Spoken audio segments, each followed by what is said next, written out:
کعب نے ہی یوم العروبہ کا نام بدل کر یوم جمعہ رکھا۔ جب وہ خطبہ دیتے تو اپنی بات کا آغاز اما بات سے کرتے۔ آنے والے زمانوں میں یہی رواج پا گیا جو آج بھی قائم ہے۔ آج کا عنوان ہے اللہ کریم نے بنی قریش سے بنی ہاشم کو چنا۔ جبرائیل امین ایک دن رسول اللہ صلی اللہ علیہ وآلہ وسلم کی خدمت میں حاضر ہوئے اور رسول اللہ سے عرض کی، میں نے زمین کے مشارق اور مغارب کو کھنگالا ہے، میں نے آپ رسول اللہ سے بہتر کسی کو نہیں دیکھا، کسی باپ کے بیٹے مجھے بنی ہاشم سے اعلیٰ نظر نہیں آئے۔ ہاشم بن عبد مناف۔ ہاشم رسول اللہ کے پردادا ہیں۔ ہاشم کے معنی ہیں روٹیاں چورا کرنے والا۔ ان کا اصلی نام امر الاولیٰ ہے۔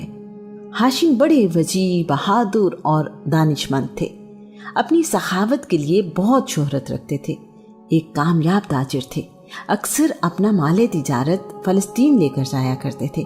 بہت دولت مند تھے اور اپنی قوم میں عزت دار جانے جاتے تھے۔ ہاشم غریب پرور، رحم دل اور درد مند شخصیت کے مالک تھے۔ ہاشم پیدا ہوئے تو ان کا جڑواں بھائی عبد شمس بھی پیدا ہوا۔ ہاشم کی ایک انگلی عبد شمس کے پہلو سے جڑی ہوئی تھی، جسے کاٹ کر الگ کیا گیا۔ ہاشم بھائیوں میں سب سے بڑے نہیں تھے، لیکن اپنے قبیلے کے سردار ہوئے۔ عرب میں قبیلے کا سردار ہونے کا کوئی نظام نہیں تھا۔ ہاشم کا چہرہ بہت روشن تھا، بہت جاذب نظر تھے۔ جو کوئی ہاشم سے ملتا بہت متاثر ہوتا۔ آپ مسافروں کے ذمہ واجبات اپنی جیب سے ادا کر دیا کرتے تھے۔ اس زمانے میں یہ بہت بڑی سخاوت تھی۔ آج کل کی طرح بینک یا رقم بھجوانے کا کوئی طریقہ نہیں ہوا کرتا تھا۔ دیار غیر میں ایسی مدد ملنا بہت بڑی بات تھی۔ ہاشم میں ان کے دادا قصی کی بہت ساری خوبیاں پائی جاتی تھیں۔ وہ نہ صرف حاجیوں کے لیے کھانے کا انتظام کرتے، بلکہ مکہ کے غریبوں کے لیے ان کا دسترخوان ہمیشہ بچھا رہتا تھا۔ انہیں اپنے لوگوں کی بہت فکر رہتی۔ ہاشم نے اس بات کا انتظام کیا کہ تجارتی قافلے مکہ سے سال میں 2 بار دوسرے ملکوں کو جایا کریں۔ قرآن مجید کی سورہ قریش میں دونوں سفروں کا ذکر کیا گیا ہے۔ انہوں نے گرمیوں میں شام کی طرف جبکہ سردیوں میں تجارتی قافلہ یمن کی طرف بھیجنا شروع کیا۔ ہاشم نے اچھی سفارتکاری کرتے ہوئے شہنشاہ روم سے اس بات کی اجازت لی کہ قریش کے تجارتی قافلوں سے ٹیکس نہ لیا جائے۔ حبشہ کے بادشاہ سے بھی ایسی تجارتی رعایت لی۔ آج کے زمانے میں ہم اسے موسٹ فیورڈ نیشن سٹیٹس کہتے ہیں۔ انہوں نے دیگر ممالک سے بھی تجارتی معاہدے کیے۔ اس وجہ سے مکہ میں خوشحالی آئی۔ عرب میں راستے غیر محفوظ تھے اور تجارتی قافلے لٹ جانے کا خطرہ رہتا تھا۔ ہاشم نے بذات خود پورے عرب کے دورے کیے، قبیلوں سے معاہدے کیے کہ وہ قریش کے قافلوں کی حفاظت کریں گے، جس کے بدلے میں قریش ان قبیلوں کے پاس خود جائیں گے اور تجارتی خرید و فروخت کریں گے۔ ان معاہدوں کی وجہ سے قریش کی تجارت محفوظ رہی۔ ایک بار مکہ میں سخت قحط پڑا، نوبت فاقوں تک پہنچ گئی۔ لوگوں کو کھانے پینے کے لیے کچھ نہیں ملتا تھا۔ ہاشم مکہ سے شام گئے، وہاں سے خشک روٹیاں اور اناج خرید کر لائے۔ مکہ واپس آئے تو حج کے دن تھے۔ مکہ والوں کے علاوہ پورے عرب سے لوگ آئے ہوئے تھے۔ روٹیاں بنتی، اونٹ ذبح ہوتے اور لوگوں کے لیے دسترخوان بچھے رہتے۔ دعوت عام تھی کہ سب اپنی بھوک مٹائیں۔ اونٹ کے گوشت کا شوربہ بنایا جاتا اور اس میں روٹیاں چورا کر کے ڈالی جاتی۔ آپ کو اسی وجہ سے ہاشم کہا جانے لگا۔ ہاشم کی وجہ سے ہی رسول اللہ رسول ہاشمی کہلائے۔ ہاشم کو اپنے لوگوں کی خدمات کی وجہ سے ابو البطحاء اور سید البطحاء بھی کہا جاتا ہے۔ بطحاء وادی مکہ کا ہی نام ہے۔ ہاشم نے یثرب یعنی مدینہ منورہ میں بنی خزرج کے ایک خاندان بنی نجار کی خاتون تاجر سلمہ بنت عمر سے شادی کی۔ سیدہ سلمہ نے شادی کرتے وقت یہ شرط رکھی کہ وہ آزادی سے اپنا کاروبار بھی کرتی رہیں گی اور یثرب نہیں چھوڑیں گی۔ ہاشم نے ان کی شرط قبول کر لی۔ سلمہ سنجیدہ، تجربہ کار اور باتدبیر خاتون تھی۔ ان کے ہاں 472 عیسوی میں ایک بیٹا پیدا ہوا۔ یہ شیبہ یعنی عبد المطلب تھے۔ ہاشم نے 32 سال کی عمر میں غزہ فلسطین میں وفات پائی اور وہیں دفن ہوئے۔ ہاشم کی عبد المطلب کے علاوہ اور بھی اولاد تھی، لیکن بعد میں ہاشم کی اولاد میں صرف عبد المطلب کی نسل ہی باقی رہی۔ عبد المطلب بن ہاشم۔ عبد المطلب رسول اللہ کے دادا ہیں۔ ان کا اصل نام شیبہ ہے۔ جب وہ پیدا ہوئے تو ان کے سر پر چند بال سفید تھے، اسی نسبت سے ان کا نام شیبہ رکھا گیا، جس کا مطلب ہے بوڑھا۔ ان کی ولادت یثرب یعنی مدینہ منورہ میں ہوئی۔ ہاشم کے 3 بھائی ہیں جن کے نام عبد شمس، مطلب اور نوفل ہیں۔ عبد شمس اپنے کاروبار کے سلسلے میں زیادہ تر یمن اور ملک شام میں رہا کرتے تھے، جبکہ نوفل تجارت کے لیے زیادہ وقت عراق میں گزارا کرتے تھے۔ ہاشم کی وفات کے بعد ان کے بھائی مطلب بن عبد مناف قبیلے کے سردار بنے۔ شیبہ اور ان کی والدہ سلمہ یثرب میں ہی رہنے لگے۔ اس دوران 8 سال کا عرصہ گزر گیا۔ قبیلہ بنی حارث بن عبد مناف سے تعلق رکھنے والے ثابت بن منذر یعنی شاعر رسول حسان بن ثابت کے والد نے دیکھا کہ نہایت خوبصورت اور جاذب نظر بچہ تیر اندازی کر رہا ہے۔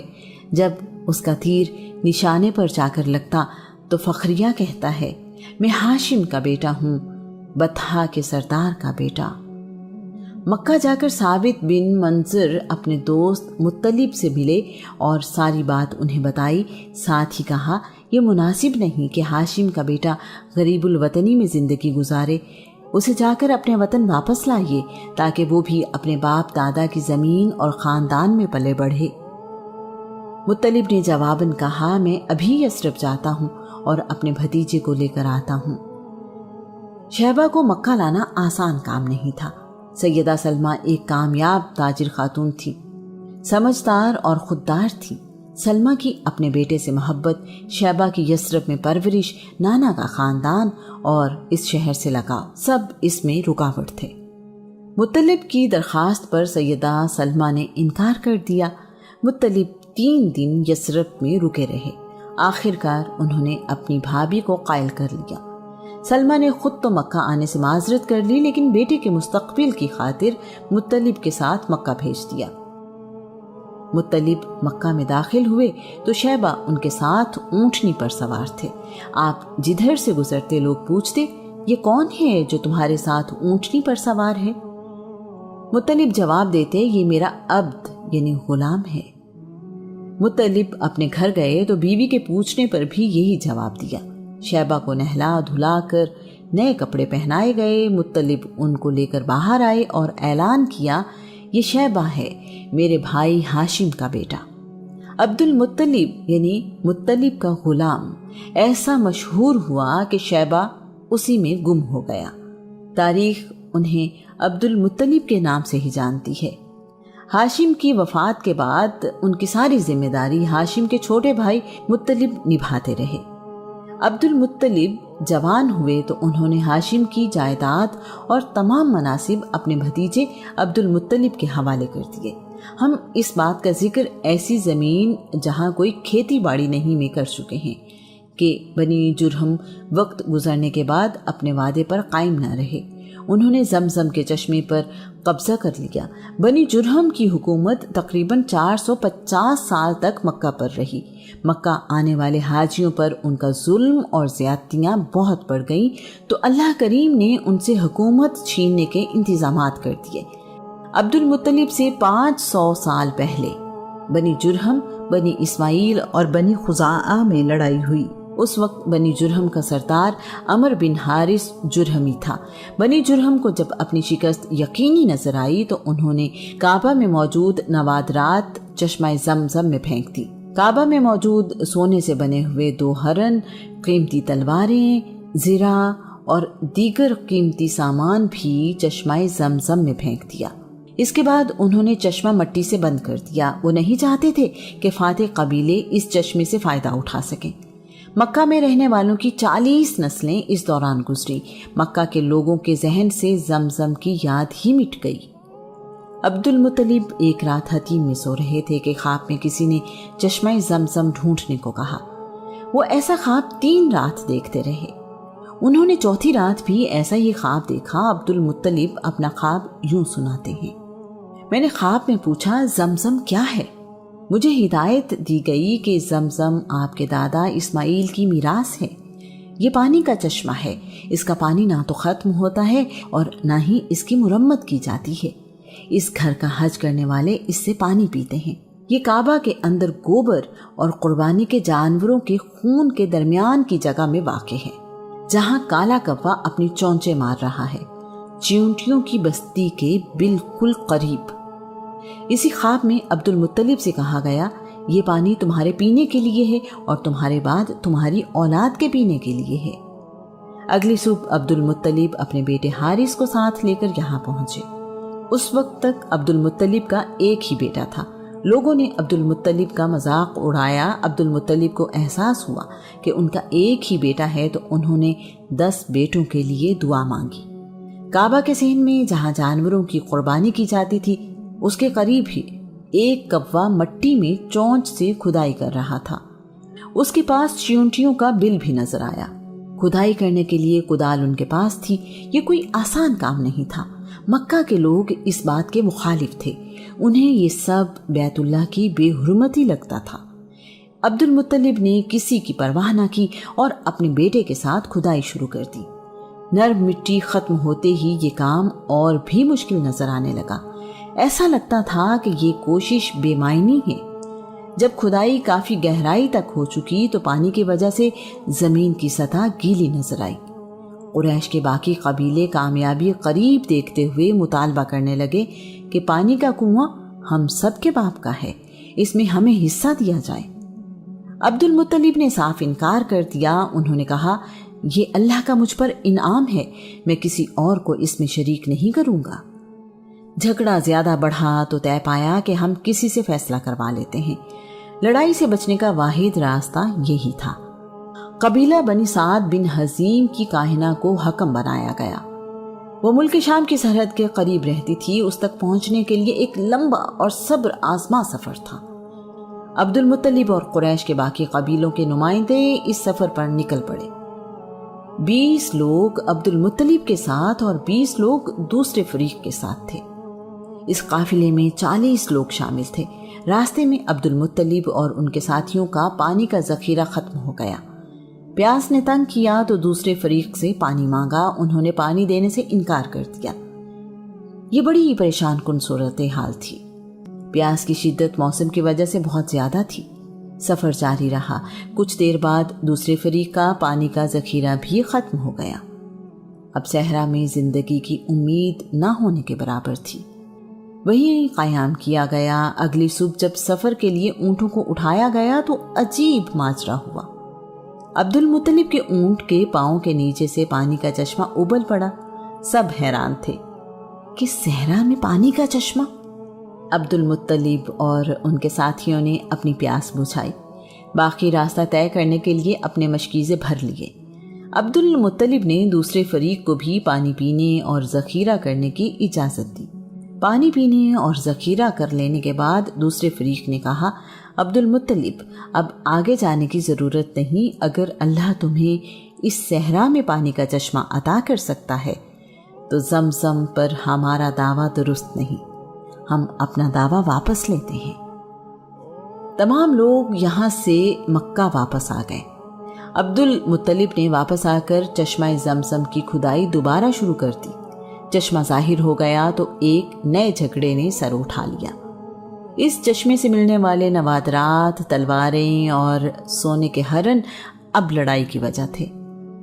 فیصلہ ہوا کہ فریقین کے درمیان فال نکالی جائے۔ فال میں جو فیصلہ ہو وہ سب کو منظور ہوگا۔ کعبہ کے فال نکالنے والے کو یہ ذمہ داری دی گئی۔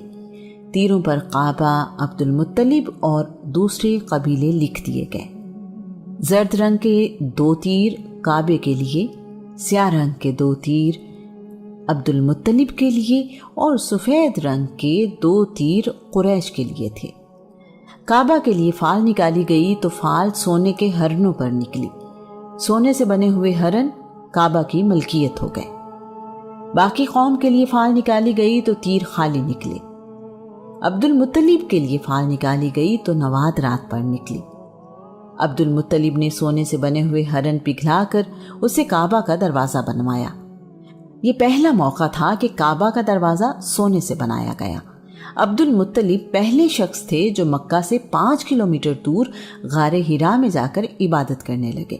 آپ ماہ رمضان کا چاند نظر آتے ہی غار ہرا میں تشریف لے جاتے، سارا مہینہ عبادت اور تنہائی میں گزارتے تھے۔ عبد المطلب بھی حنیف یعنی ایک خدا کی عبادت کرنے والے تھے۔ عبد المطلب بہت سخی تھے، ان کی دعا رد نہیں ہوتی تھی۔ عبد المطلب کا چہرہ بڑا روشن اور نورانی تھا۔ جب قریش کو قحط سالی کا خطرہ ہوتا تو عبد المطلب کے وسیلے سے بارش کی دعا مانگا کرتے، اللہ کریم بارش عنایت فرماتا۔ آپ کے چہرے سے خیر اور برکت نمایاں تھی، ان کے جسم سے خوشبو آیا کرتی تھی۔ عبد المطلب دراز قد اور خوبصورت رنگ و روپ کے مالک تھے۔ آپ لڑکیوں کو زندہ دفن کرنے والوں کو سختی سے روکتے، آپ چور کے ہاتھ کاٹ دیتے تھے۔ عبد المطلب ایک روبدار شخصیت کے مالک تھے۔ عرب کے بڑے بڑے سردار ان کے سامنے باادب رہا کرتے تھے۔ آپ نے ہی یمن سے واپس آ کر مکہ والوں کو سفید بالوں کو رنگ کرنے کا طریقہ سکھایا۔ عبد المطلب نے چشمہ زمزم کی کھدائی کے دوران دعا مانگی، یا اللہ مجھے 10 بیٹے عطا فرما، وہ میری زندگی میں جوان بھی ہو جائیں تو میں ان میں سے ایک بیٹا تیری راہ میں قربان کروں گا۔ عبد المطلب نے 5 شادیاں کی۔ اللہ کریم نے عبد المطلب کی دعا قبول کرتے ہوئے انہیں 10 بیٹے عطا کیے۔ ان کے بیٹے ان کی زندگی میں ہی جوان ہو گئے۔ عبداللہ کی قربانی کے زمانے کے بعد عبد المطلب کے مزید 3 بیٹے پیدا ہوئے جو عباس، حمزہ اور مقوم ہیں۔ عبد المطلب کے بیٹے حارث بن عبد المطلب، قاسم بن عبد المطلب، زبیر بن عبد المطلب، ابی طالب بن عبد المطلب، مصعب بن عبد المطلب، ابو لہب بن عبد المطلب، زرار بن عبد المطلب، غیداق بن عبد المطلب، حجل بن عبد المطلب، عبداللہ بن عبد المطلب، عباس بن عبد المطلب، حمزہ بن عبد المطلب، مقوم بن عبد المطلب۔ عبد المطلب کی بیٹیاں ام حکیم بیضہ بنت عبد المطلب، عاتکہ بنت عبد المطلب، امیمہ بنت عبد المطلب، عروہ بنت عبد المطلب، برہ بنت عبد المطلب، صفیہ بنت عبد المطلب۔ ابن سعد کے مطابق جناب عبد المطلب کے 13 بیٹے ہیں۔ رسول اللہ کے باپ دادا اعلیٰ روایات، ظرف، خوبیوں اور کمالات کے مالک ہیں۔ دنیاوی اعتبار سے بھی بہترین خاندان ہے۔ اللہ کریم نے اپنے رسول کو بہترین لوگوں کی نسل سے پیدا کیا۔ اپنے ہم عمر بچوں کے ساتھ کھیلتا ہے۔ رسول اللہ کے چچا حمزہ آپ کے ہم عمر ہیں۔ جناب حالہ سے عبد المطلب کی ایک بیٹی صفیہ بنت عبد المطلب بھی ہیں جو رسول اللہ سے 2 سال چھوٹی ہیں۔